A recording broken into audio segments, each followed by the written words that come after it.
Seorang ibu mampu merawat 10 orang anak, tapi 10 orang anak belum tentu mampu merawat seorang ibu. Ternyata lebih hebat lagi seorang bapak, karena bapak mampu merawat 4 orang ibu.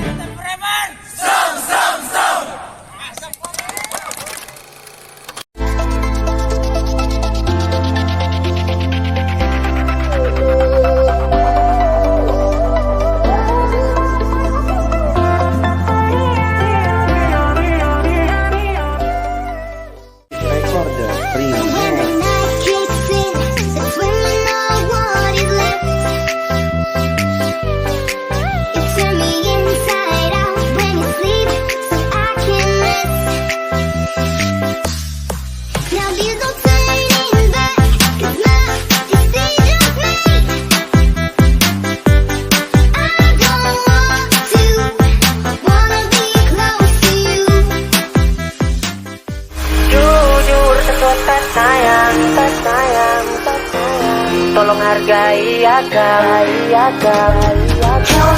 jujur sekuatan sayang, tolong hargai akal. Jujur sekuatan sayang, kita nyanda berdusta. Tolong hargai akal, jangan bikin kita luka. Seorang ibu mampu merawat 10 orang anak, tapi 10 orang anak belum tentu mampu merawat seorang ibu. Ternyata lebih hebat lagi seorang bapak, karena bapak mampu merawat 4 orang ibu. Allahu Akbar. Kampus kita bernama Umi. Umi dalam bahasa Arab artinya ibu. Kalau ditafsirkan dalam beberapa mufassir menjelaskan bahwa Umi itu bisa juga diartikan bukan ibu, tapi diartikan bodoh. Kenapa dinamakan bodoh? Karena begitu banyak orang tua, baik ayahanda tercintanya, ibunda tercintanya, banyak latar belakangnya orang yang patah pensil alias tidak punya sekolah. Tapi begitu banyak orang tua di kampung kita, begitu luar biasa, pekerjaannya hanya seorang petani, kebun, kemudian hanya memelihara ayam, ataukah mungkin sebagai ibu rumah tangga, tapi dia mampu mensukseskan seluruh anak-anaknya. Makanya jangan pernah Anda lupakan jasa-jasa orang tuamu. Saya teringat dulu pada saat orang tua saya mau wafat, guru saya berpesan, "Nak, kalau orang tuamu sakit, kalau perlu tinggalkan seluruh pekerjaanmu, karena ada masanya engkau akan menyesal. Kalau nyawa ibu kita telah tiada, maka disitulah baru kita merasakan. Ada orang banyak uangnya, banyak hartanya, akhirnya dia hanya transfer. Betul tidak? Ada yang sakit, obat apa yang mau dibeli, nanti saya transfer. Yang repot mengurus adalah adik kandung yang paling terakhir, karena dia terus yang belum ada sekolahnya. Mohon maaf, ini sekedar pembelajaran, karena ini yang saya rasakan.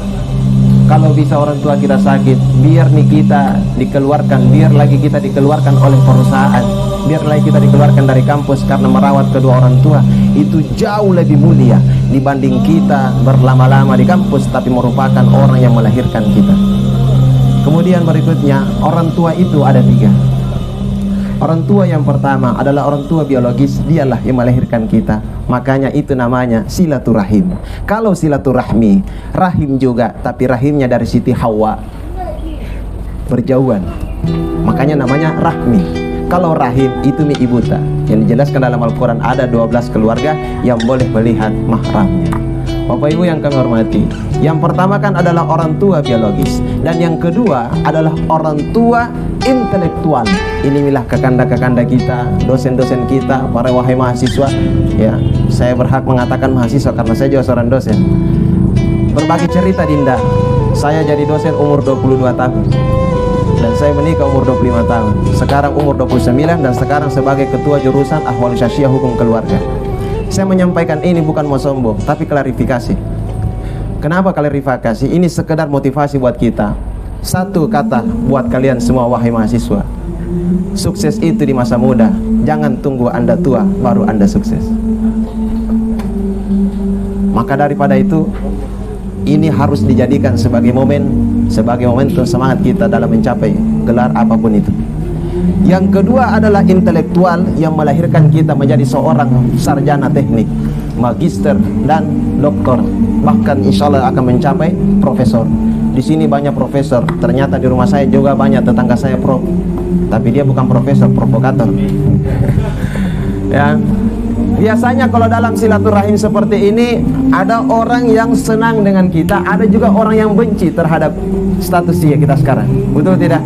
Biasanya kalau dia iri sama kita, ada istilahnya itu dia bawakan apa? Doti. Kita tahu doti? Doti itu kepanjangan dari doa tidur. Ya, makanya biasanya ini disimpan di makanan. Hati-hati kalau ada orang bawakan makanan, hati-hati. Karena di situ namanya santet. Santet itu bisa lewat makanan. Ibu saya itu disantet selama 2 tahun, penyakitnya itu dia rasakan sampai beliau wafat. Lewat makanan. Jadi hati-hati kalau ada orang bawakan makanan. Saya teringat almarhum Andre Gruta Sanusi Baco mengajarkan bahwa kalau ada makanan yang diberikan kepada kita, silahkan terima. Kalau kita khawatir, maka silahkan simpan di atas sejadah, menghadap ke kiblat, kemudian baca surah Alam taro kaifa fa'ala rabbuka bi ashabil fil. Tapi ada cara bacanya. Jangan sampai pada saat dikasih kemudian kita kasih besar suara tak Alam taro kaifa. Nah, itu kan melanggar kode etik ya. Berikutnya orang tua yang ketiga adalah orang tua, mertua yang dijadikan orang tua. Jangan pernah mengatakan mertua, karena kapan kalau sampai hari ini kita sudah menikah mengatakan mertua, yakin dan percaya tidak lama hubungan kita antara suami dan istri, yang menyebabkan banyak orang tidak menghiraukan mertuanya, karena sampai hari ini dia menganggap mertuanya hanya sekedar mertua. Orang tuanya istrinya, orang tuanya istrinya, orang tuanya suaminya, orang tuanya suaminya. Mohon maaf, bukan begitu caranya. Jadikanlah mertua sebagai orang tua kita, supaya kita tidak pernah memilih-milih kapan dia butuh, di mana saja, kapan saja. Kita sebagai anak mantu atau anak kandung sendiri, kita selalu hadir di antara mereka. Betul tidak? Makanya perhatikan itu ya. Ada biasa itu anak mantu tidak ikhlas kalau mertuanya datang. Bayangkan naik beca, baru turun satu kakinya langsung Nabi lagi menantunya, oh datang lagi, menantu apa ini? Bahkan juga biasa, tolong kalau ada di antara kita sudah berkeluarga, jangan satu rumah sama orang tua atau mertua. Lebih baik kita tinggal di kos-kosan, lebih baik kita ngontrak-kontrakan dibanding kita satu rumah dengan orang tua. Makanya namanya adalah rumah tangga. Kenapa saya mengatakan demikian? Mohon maaf, biasa kalau terjadi pertikaian itu ada mertua yang mengatakan, oh ini kucing kerjanya tidur makan, padahal yang dimaksud adalah menantunya sendiri. Allahu Akbar. Tidak boleh seperti itu. Makanya untuk menghindari itu semua, sebaiknya lebih baik kita susah senangnya, dukanya kita semua sama-sama. Makanya lebih bagus kita kos-kosan, biarlah apa kata orang. Seperti saya biasa, mohon maaf, biasa kalau saya ceramah di tempat-tempat, di kedokteran, di mana saja, saya ditanya, Ustaz, naik apa kita kesini? Saya bilang saya naik Alphard. Mana Alphard itu? Alvario. Kadang juga Alvariasi. Ya, mobil saya itu namanya Alparutus. Kita tahu mobil Alparutus, bensin campur dorong. Saya biasa merasa malu. Kenapa? Saya datang dengan sebuah kendaraan bermotor. Saya dilecehkan, padahal ini agama tidak boleh dikasih begitu. Saya bilang mohon maaf, kau nilai orang dari segi apa? Karena ada sesuatu yang kita tidak lihat, itu justru lebih tinggi derajatnya daripada kita. Makanya dalam Al-Quran mengatakan Subhanalladzi asra bi'abadihi laila minal masjidil haram. Tahu enggak kenapa dalam bacaan salat itu ada kata dua subhana? Yang pertama di saat kita ruku, Allahu Akbar, Subhana Rabbiyal Azim wa bihamdi. Itu persoalan kita antara sesama manusia. Makanya orang ruku itu harus lurus. Kenapa lurus? Karena itu artinya Masjidil Haram ilal Masjidil Aqsa. Dia harus lurus, perbaiki dulu hubungan antar sesama manusia. Ya, strom. Ya. Begitu ya. Sudah? Kemudian berikutnya, subhana yang kedua itu terletak pada saat kita sujud. Kenapa? Wajah yang kita banggakan, jabatan yang kita banggakan, ternyata itulah yang paling rendah di dunia. Makanya dalam riwayat mengatakan, kalau ada orang yang mau sakaratul maut mengatakan, Subhana rabbiyal a'la wa bihamdi, subhana rabbiyal a'la wa bihamdi, subhana rabbiyal a'la wa bihamdi. Apabila ada orang wafat mengucapkan kalimat ini, maka sebenarnya sebelum dia diwafatkan oleh Allah, dia diperlihatkan dulu surganya Allah. Masya Allah. Jadi tidak selamanya orang yang wafat tidak mengucapkan la ilaha illallah itu jelek matinya. Buktinya Rasulullah sallallahu alaihi wasallam dia wafat tidak mengucapkan la ilaha illallah. Padahal dia bersabda laqainu mautakum la ilaha illallah. Tapi Rasulullah wafat tidak mengucapkan la ilaha illallah, tapi yang dikatakan Rasulullah adalah ummati, ummati, ummati. Berikutnya sampai jam berapa ini? Sampai buka. Kita buka makin saya ceramah mas sendiri. Allahu Akbar. Ya. Kemudian ada amalan. Ingat, amalan ini sangat penting di saat azan itu dikumandangkan. Ini obat mata. Buat para senior-senior, saya itu kan mengajari ini hanya sering. Ya, ini ada doa mata. Bisa kita praktek di saat azan itu dikumandangkan. Tapi kasih begini tangan tak. Coba yang mau dapat obat matanya silakan. Kasih begini tangan tak. Atau lihat dulu tangan tak semua. Balik dulu, lihat M atau K. Kalau M miskin, kalau K kaya. Ya, kasih begini tangan tak tabe supaya dapat ijazahnya. Kaman nih. Itu adalah toh. Sudah semua? Ini riwayatnya dalam kitab tafsir Ibnu Katsir yang ada hanya dijelaskan tapi tidak ada caranya. Maka caranya itulah yang dibilang tarekah. Maka perlu yang namanya orang bertarekah. Jadi seperti ini tangannya. Kapan dibaca? Pada saat azan dikumandangkan. Asyhadu anna Muhammadar Rasulullah. Belum pi bukan belum pi contoh aja.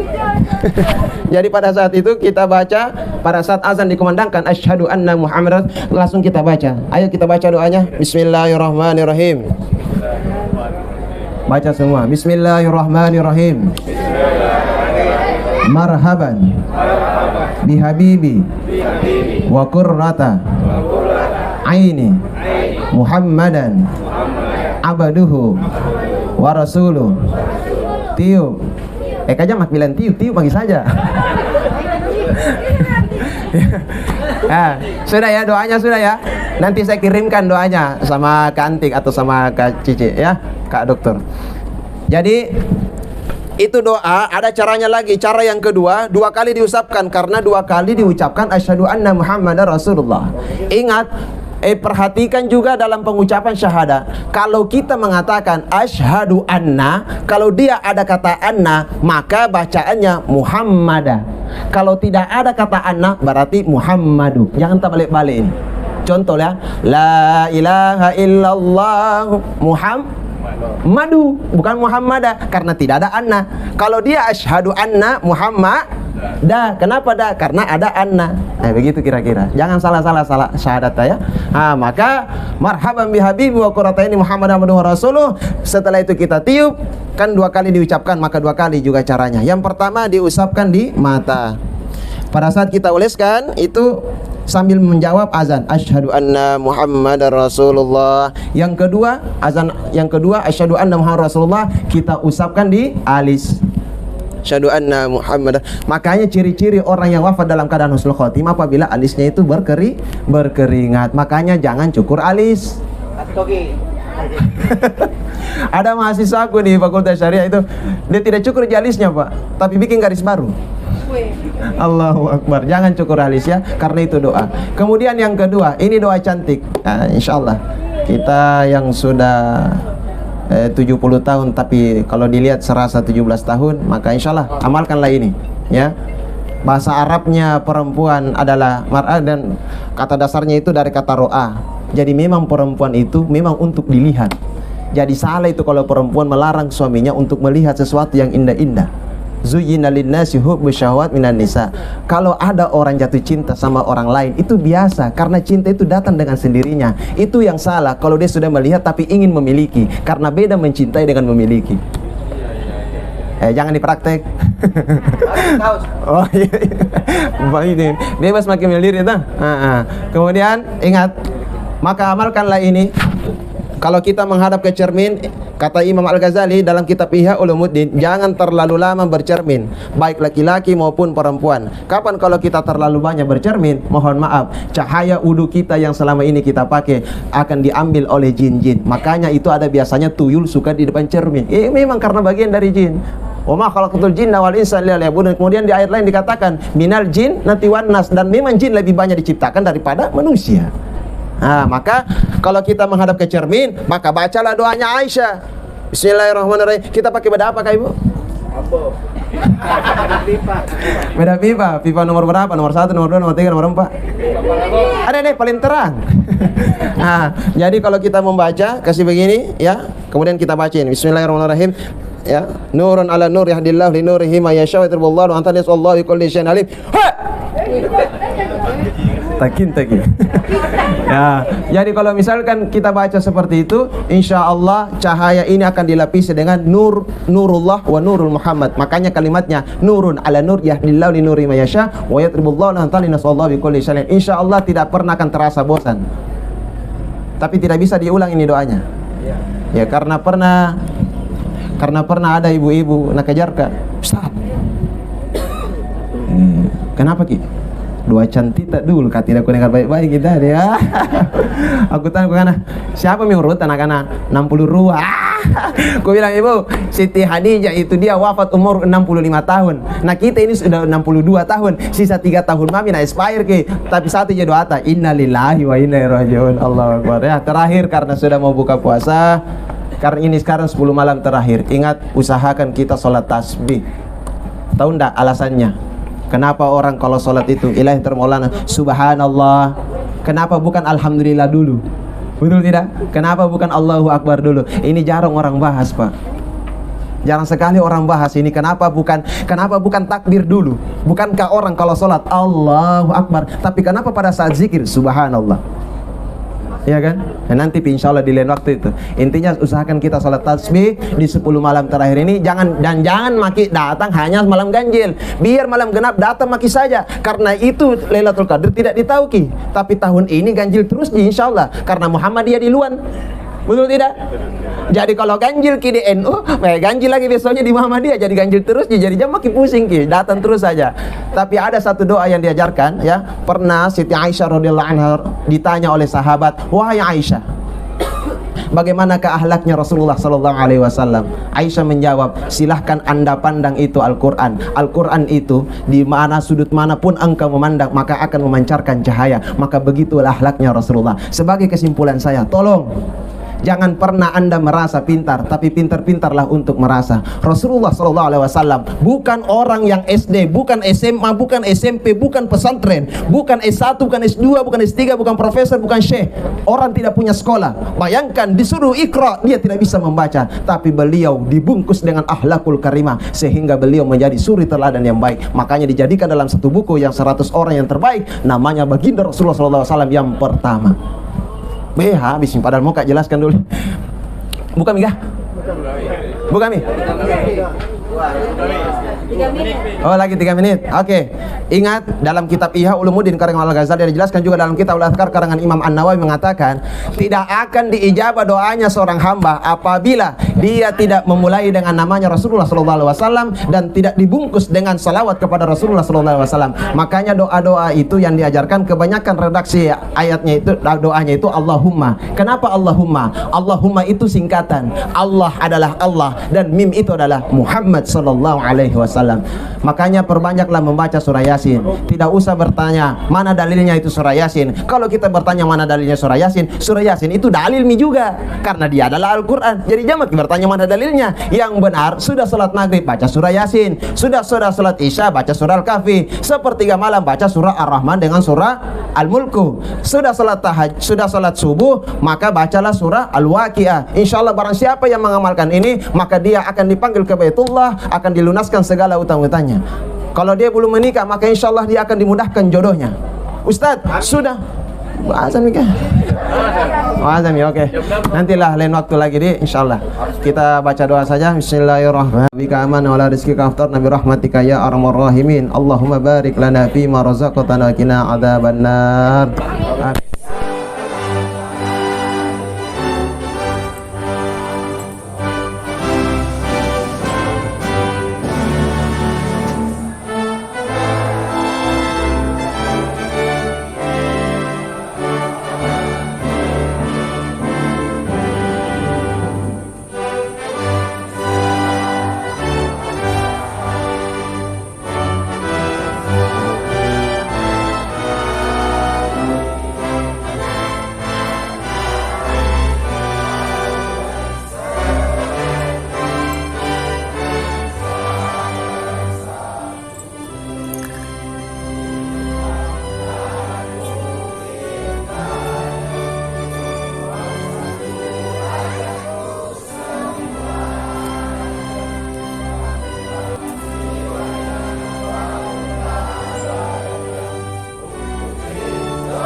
hargai akang.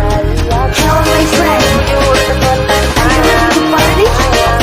Listen to the music. hargai akang. Ida Fernandez. Jujur terserta sayang, kita nyanda berdusta. Tolong hargai akang, jangan bikin kita luka. Lepasin